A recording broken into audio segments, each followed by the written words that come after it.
여러분, 만약 우리가 지금껏 당연하게 믿어왔던 미국과 중국의 무역 갈등, 이 G2의 치열한 패권 다툼이 사실은 거대한 프레임에 불과하다면 어떨까요? 만약 이 모든 표면적인 혼란과 갈등 뒤에서 양국을 모두 손에 쥐고 있는 거대 금융 엘리트들이 자신들만의 진짜 계획을 차질 없이 실행하고 있다면 말입니다. 오늘 이야기는 바로 이 거대한 착각과 그들이 준비하는 새로운 금융 시스템, 그리고 그 폭풍의 중심에 있는 XRP에 대한 심층 분석입니다. 카나리 캐피탈이 XRP의 현실적인 목표가로 $10를 제시한 이유가 바로 여기에 숨겨져 있습니다. 최근 시장 분위기 정말 숨막힐 정도로 좋지 않았죠. 비트코인 현물 ETF가 역사적으로 승인되고 축포를 터뜨린 지 불과 한 달 만에 오히려 기관 자금이 빠져나가는 이른바 순유출 사태가 벌어졌습니다. 시장의 기대를 한몸에 받았던 거대한 이벤트가 오히려 실망감으로 돌아온 건데요. 차트상으로도 투자자들의 심리적, 기술적 마지노선으로 여겨졌던 50주 이동평균선, 이 EMA 라인마저 일시적으로 무너지면서 사람들의 공포가 극에 달했습니다. 커뮤니티에서는 이거 정말 시즌 종료 아니냐, 끔찍했던 하락장이 다시 시작되는 거다, 이런 극단적인 비관론이 쏟아져 나왔던 것이 사실입니다. 하지만 바로 이 모두가 공포에 떨고 있던 순간 아주 흥미로운, 어쩌면 역발상적인 움직임이 포착됐습니다. 국내 3대 메이저 거래소인 업비트와 빗썸, 그리고 코비까지 마치 약속이라도 한 듯이 일제히 코인 랜딩 서비스를 경쟁적으로 오픈한 건데요. 여러분, 한번 객관적인 제3자의 입장에서 생각해 보시죠. 이 랜딩 서비스라는 것은 고객들에게 코인을 빌려주고 그 이자를 받는 전형적인 금융 서비스입니다. 만약 이 거래소들이 정말로 지금 시장이 끝났다고, 모든 것이 무너져 내리는 끔찍한 약세장이 다시 시작된다고 판단했다면 과연 지금 이 시점에 이런 신규 서비스를 앞다퉈 출시할 이유가 있었을까요?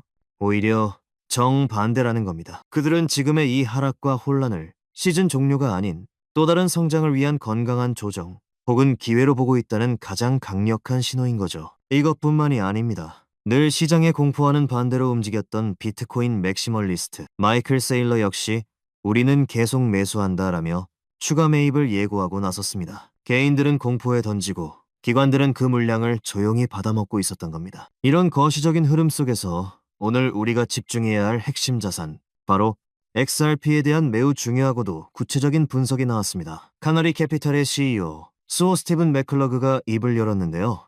그는 아주 단호하게 선을 그었습니다. XRP는 비트코인이나 이더리움과는 완전히 다른 자산이다 라고 말이죠. 이는 XRP가 단순한 투기성 자산이나 가치 저장 수단이 아님을 의미하는 건데요. 그는 이어서 중장기적인 사이클로 볼 때 XRP의 가격이 $10에 도달하는 것은 지극히 현실적인 전망이다 라고 못을 박았습니다. 여러분, $10입니다. 지금의 가격대를 생각하면 정말 믿기지 않는 꿈 같은 숫자처럼 들릴 수도 있지만, 거대 캐피탈의 CEO는 이것이 감정적인 희망이 아니라 합리적인 분석에 기반한 현실적인 목표가라고 분명히 선언한 겁니다. 카나리 캐피탈의 이런 주장에 강력한 힘을 싣는 또 다른 목소리가 있습니다. 바로 미국에서 XRP 선물 ETF 출시를 이끌었던 테우 크림의 CEO인데요. 그가 왜 수많은 알트코인 중에서 다른 무엇도 아닌 XRP를 선택해 기관 자금이 들어올 수 있는 선물 ETF의 문을 열었느냐? 그 이유가 정말 중요합니다. 그는 인터뷰에서 XRP가 가진 압도적인 유틸리티, 즉 실사용 사례 때문이라고 명확히 밝혔습니다. 이건 단순히 앞으로 좋아질 것이다 라는 기대감이 아니라 이미 전 세계 금융 시스템 곳곳에서 실제로 사용되고 있고 그 유용성이 완벽하게 증명된 유일무이한 자산이라는 뜻이거든요. 가격 변동성을 떠나 그 본질적인 쓸모가 기관들에게 인정을 받았다는 겁니다. 그리고 그 쓸모, 즉 유틸리티는 이제 우리가 상상하지 못했던 영역으로까지 확장되고 있습니다. 앞으로의 시대는 사람이 직접 결제 버튼을 누르는 시대가 아닙니다. 바로 AI가, 인공지능이 스스로 판단하고 자산을 이동시키는 AI 결제 시대가 열릴 텐데요. 그렇다면 이 거대한 AI 결제 시스템이 돌아가기 위한 핵심 인프라에는 과연 무엇이 필요할까요? 바로 현금이나 신용카드, 그 이상의 속도와 효율을 가진 새로운 자산, 즉 암호화폐, 스테이블 코인, 그리고 각국 중앙은행이 발행하는 CBDC입니다. 지금 우리가 목격하고 있는 이 거대한 디지털 화폐로의 전환은 누군가가 막을 수 있는 흐름이 아니라 반드시 올 수밖에 없는 시대적인 방향성이라는 겁니다. 이 거대한 시대적 방향성은 기존 국제 금융 시스템의 균열 때문에 더욱더 가속화되고 있습니다. 현재 이란, 북한, 그리고 최근의 러시아 같은 나라들은 미국의 금융 제재, 즉 스위프트 국제결제망에서 완전히 차단당했죠. 이들은 말 그대로 금융적으로 고립되어 생존의 위협을 받고 있는데요. 살아남기 위해 이들은 암호화폐를 제재 우회 수단으로 적극적으로 활용하기 시작했습니다. 동시에 중국은 달러 패권에 도전하기 위해 자체적인 위안화 결제 시스템인 CIPS를 밀어붙이고 있고, 인도와 러시아를 중심으로 한 브릭스 국가들 역시 달러가 아닌 새로운 결제망을 구축하고 있습니다. 이렇게 전 세계가 각자의 필요에 따라 파편화되는 것처럼 보이지만 이 모든 개별적인 움직임들은 결국 단 하나의 지점을 향해 가고 있습니다. 바로 하나의 통합된 메시징 표준으로의 수렴이죠. 기존의 낡고 비효율적인 스위프트를 대체할 새로운 금융 고속도로 스위프트 2.0의 시대가 열리고 있는 건데요. 그렇다면 이 새로운 글로벌 금융망에서 이 모든 국가와 은행, 그리고 새로운 CBDC 시스템을 하나로 연결하는 그 핵심적인 브릿지 유틸리티는 과연 어떤 코인이 가져가게 될까요?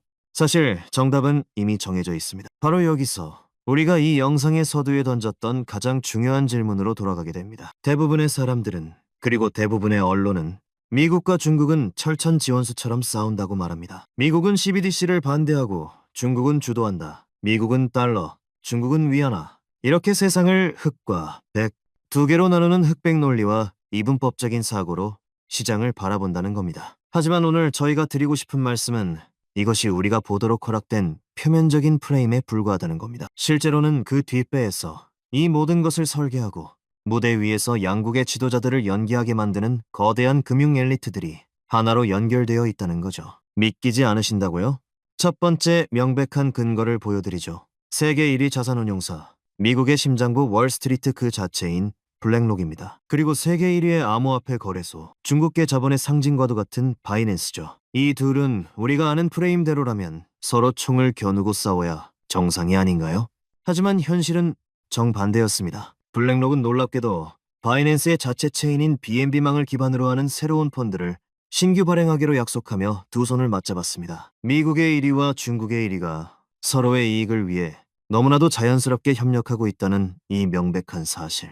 이것을 어떻게 설명해야 할까요? 두 번째 근거는 CBDC를 대하는 미국의 이중적인 태도입니다. 트럼프는 공개석상에서 국민들의 프라이버시를 침해하는 CBDC에 강력히 반대한다고 외쳤습니다. 이 말만 들으면 미국은 절대로 CBDC를 하지 않을 것처럼 보이죠. 그런데 정말 이상하지 않습니까?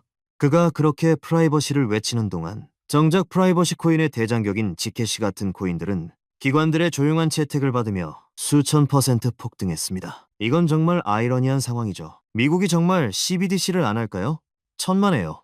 그들은 이미 디지털 달러 프로젝트라는 이름으로 연구를 진행 중이었고, 연준을 중심으로는 신속결제위원회까지 만들어 새로운 결제 시스템을 발빠르게 테스트하고 있습니다. 겉으로는 반대하는 척하지만 뒤에서는 누구보다 열심히 준비하고 있었던 겁니다. 이건 우리나라도 마찬가지입니다. 한국은행은 국제결제은행 BIS와 함께 아고라 프로젝트를, 또 내부적으로는 한강 프로젝트를 대대적으로 추진하며 CBDC 시대를 세계에서 가장 앞서서 준비하고 있습니다. 그리고 오늘 이야기의 핵심, 결정적인 세 번째 근거입니다. 바로 미국 기업인 리플과 중국 기업들의 직접적인 연결고리입니다. 미국 기업인 리플은 당연히 중국과 싸워야 하는데 현실은 어땠을까요? 중국의 거대 공급망 금융 플랫폼인 링크로지스가 리플의 원장을 공식적으로 채택하며 파트너십을 맺었습니다. 중국의 국경 간 송금 회사인 리안리에는 이미 아주 오래전에 리플의 결제망 리플넷에 가입했고요. 심지어 중국의 대형 항공사인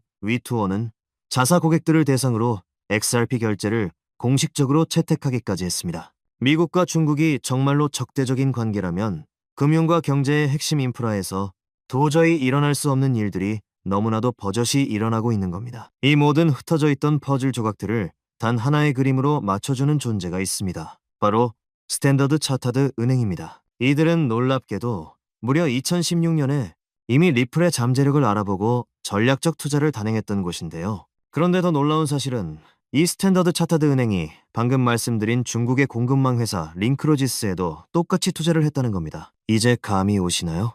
스탠더드 차타드라는 하나의 거대한 금융 엘리트가 한 손에는 미국의 리플을, 다른 한 손에는 중국의 링크로지스를 쥐고 이 둘을 연결하고 있었던 겁니다. 이것이 바로 그들이 세상을 움직이는 방식인 거죠. 이제 모든 결론이 명확해졌습니다. 우리가 지금까지 진실이라고 믿어왔던 미국 대 중국이라는 거대한 프레임은 사실상 그들의 진짜 목적을 가리기 위한 허상이었던 겁니다. 그 뒤에 숨은 진짜 금융 엘리트들의 목표는 단 하나입니다. 바로 블록체인과 인공지능을 기반으로 한 새로운 시장, 웹 3.0라는 이름의 4차 산업혁명을 완성하는 거죠. 그리고 이 새로운 금융 시스템에서 낡고 느린 기존의 스위프트를 완벽하게 대체하고 전 세계의 모든 돈과 자산을 연결할 단 하나의 핵심 인프라, 그것이 바로 리플렛이라는 겁니다. 스위프트에서 리플렛으로의 거대한 전환, 그 스위치가 눌리는 시점은 이미 카운트다운에 들어갔습니다. 카나리 캐피털이 왜 XRP 10달러가 현실적이라고 말했는지, 테오크림이 왜 다른 모든 것이 아닌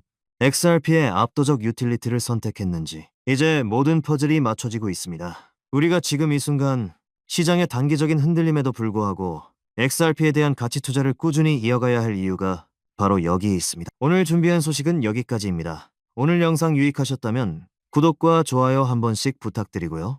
저는 다음에 더 좋은 정보와 소식으로 찾아뵙겠습니다. 여러분의 성공적인 투자를 기원합니다. 감사합니다.